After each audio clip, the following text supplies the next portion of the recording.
people are having the exact same argument without realizing it. One is arguing about who should lead a company, another is arguing about who should lead a household, a third is arguing about who deserves a promotion, a fourth is arguing about who deserves to be free. They think they are having four different arguments. They are not. They are having one argument wearing four different costumes. Today, we are going to pull the costumes off. We are going to define each of these four tensions honestly, question the assumptions hiding inside them, and then confront, not resolve, confront the discomfort of realizing you already hold contradictory beliefs about all four. This is not a video that ends by telling you what's true. It's a video that ends by making the argument you're already having a little harder to win cheaply. So, coming to section 1, it is about masculinity and femininity. So, if you come to the most basic thing, let's start with the tension that shows up earliest in every human life, masculinity and femininity.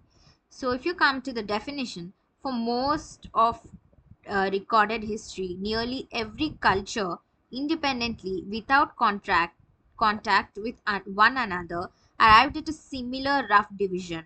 Masculinity associated with assertion, physical risk, and external provision. Femininity associated with nurture, continuity, and internal stability. You see it in Confucian yin and yang, in Vedic concepts of Purusha and Prakriti, in Greek notions of the polis and oikos. But the question here is that, but where's here's where it gets uncomfortable. What is division discovered or invented? Um, so was this division like discovered or invented? The essentialist position argues that these traits are rooted in biology, hormonal, evolutionary, largely stable across cultures because they solve the same survival problems everywhere. The constructionist position argues that what looks like universal agreement is actually universal convenience. Every society independently found it useful to assign labor and status this way and then dress the arrangement up as nature to make it feel unchangeable. Both camps have real evidence. Cross cultural psychology does find some strikingly consistent patterns in aggression, risk tolerance, and caregiving behavior across very different societies. But anthropology also documents real functioning societies, some historical, some still existing, where the roles were arranged quite differently, which undercuts the idea that only one arrangement is natural. So, if you come to me and hear what, so confront this. So, if you believe gender roles are purely social constructs, why do so many unrelated ancient cultures land on such similar arrangements independently? And if you believe they are pure biological, then why do so many individuals thrive and entire societies function when those roles are loosened or reversed? The honest answer most people quietly hold, whether they admit it or not, is some blend of both, and I haven't decided the ratio. That's not a cop out, that's the actual state of the evidence. And now let us move on to the next section. The second section, and arguably the most politically explosive of the four, equality versus hierarchy, is, yeah, the equality versus hierarchy. So if you come to the definition, so the equality position, so most forcefully argued since the enlightenment, holds that all humans possess equal fundamental worth and that any hierarchy hierarchy must be justified, not assumed. The hierarchy position defended from the Aristotle through Confucius modern institutional theory holds that humans are demonstrably unequal in ability, virtue, and contribution, and that pretending otherwise doesn't create fairness, it creates dysfunction.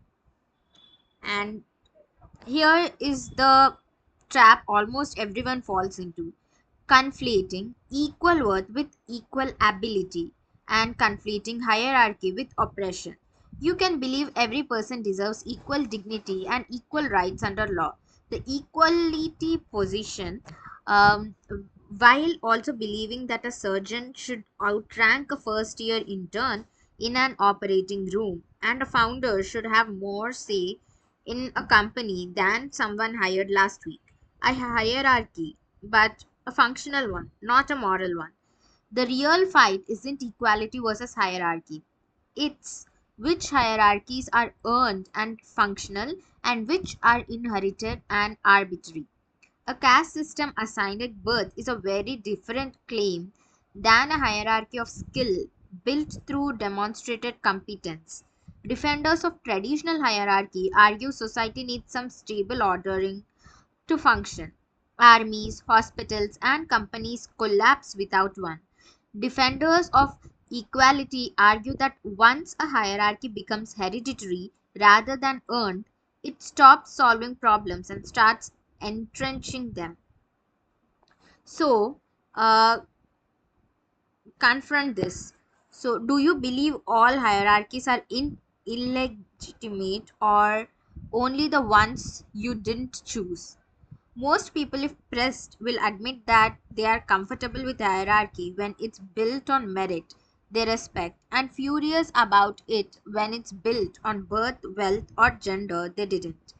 That's not hypocrisy, but it does mean equality versus hierarchy was never really the argument. The argument was always what makes a hierarchy legitimate.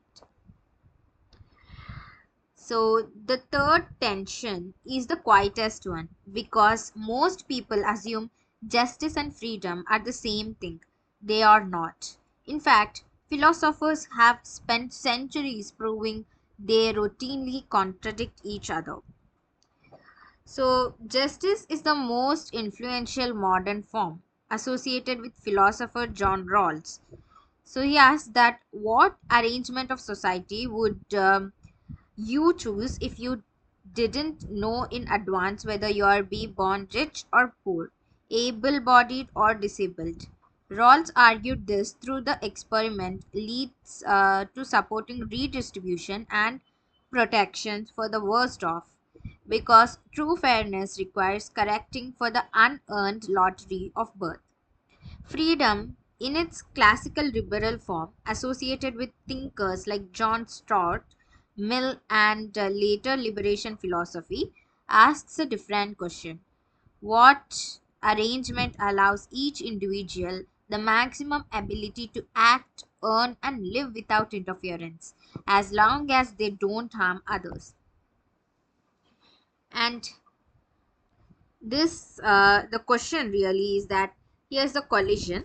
So pursuing Rawlsian justice often requires limiting someone's freedom, taxing their earnings, regulating their choices to improve fairness for others. Pursuing maximal freedom often produces outcomes that look deeply unjust: vast inequality, people failing not from laziness but from bad luck, illness, or circumstance with no correction mechanism. You cannot maximize both simultaneously. Every real political system is a negotiated compromise between the two. And every political argument about taxes, welfare, regulation, or property rights is really this exact tension in disguise.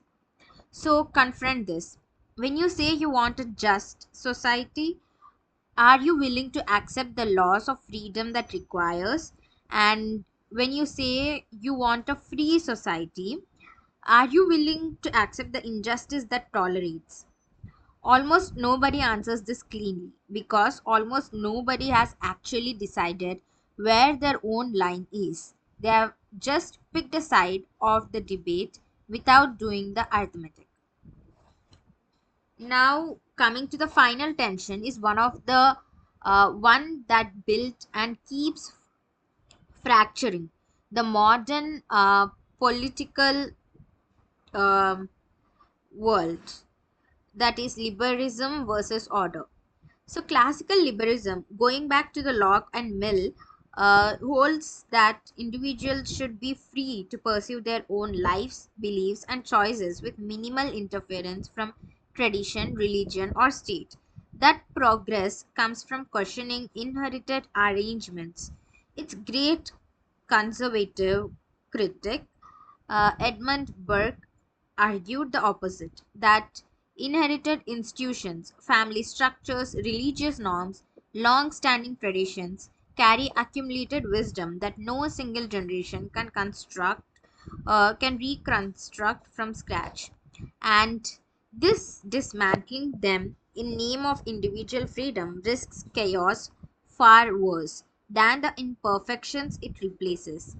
So the question here is that liberalism's strongest case that is that nearly every historical expansion of rights for women, for minorities, for the powerless came from someone questioning an order that the powerful insisted was necessary. Order's strongest case is that nearly every attempt to tear down inherited structures overnight without replacing them carefully was produced instability, violence, or a worse hierarchy in its place. So, confront this. You almost certainly want some traditions preserved, and the ones that protect people you love, and some traditions dismantled, the ones that once oppressed people you love. The honest question was never liberalism or order. It was which traditions have earned their keep and which are just inertia wearing the costume of wisdom. So, yeah, four tensions now: masculinity and femininity, equality and hierarchy, justice and freedom, liberalism and order. None of them have a clean winner. And if a video, a politician, or a person online tells you one does, that's usually the moment to be most skeptical, not least. What these four tensions actually share is this: every one of them collapses the moment you demand a single permanent answer, and every one of them becomes usable the moment you accept it as a live negotiation, not a war to be won once and for all. So, uh, here's the only homework this video gives you. The next time you find yourself certain about one of these four, ask which side of the other three you'd have to abandon to stay consistent. That question alone will make you a sharper thinker than most people arguing the internet today.